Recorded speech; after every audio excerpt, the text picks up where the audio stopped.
The first fire crew arrived at the Carroll Apartments at 12:44. By that time, the old partially wooden structure was quickly filling with smoke, and some residents were calling for help from upstairs apartments.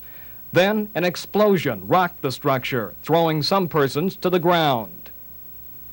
A 16-year-old high school student says he and some other students were waiting inside the apartment entrance and were among the first to discover the blaze. We heard an explosion, and me, two friends of mine, they went down into the basement to see, and there was fire down there. So we started trying to get people out, and we're still trying to find out if everybody got out or not. It's just bad, that's all. Bowles says that he and others knocked on as many doors as possible. One of those evacuated was George Nash, an elderly person. The electric went off. I was on TV, and I didn't know what happened.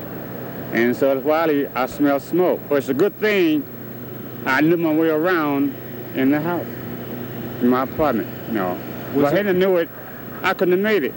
If you what? If I hadn't known my way in the dark.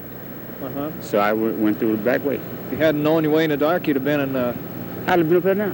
Fire Chief Bob Arnold arrived later at the scene, but says first crews tried their best to get to all apartments. The first thing they did was start evacuating as many people as we could. They took them out of the third floor window on ladders and so forth, down the stairwell. But the flame was spreading so fast that we just could not get any further. You ever got any further than what? Well, up the stairways and into the hallways, and that was it. Into what floor? I can't tell you sure, but I think they were talking about they were up on the third floor for a minute. But they just couldn't stay up there? No, they couldn't stay up there. There were 3 persons taken to Sioux City hospitals. One was said to be in serious condition. Residents could see the smoke for miles. The big question now is how many people are still inside the burning inferno? Fire officials say it may be a couple of days before they can completely answer that question.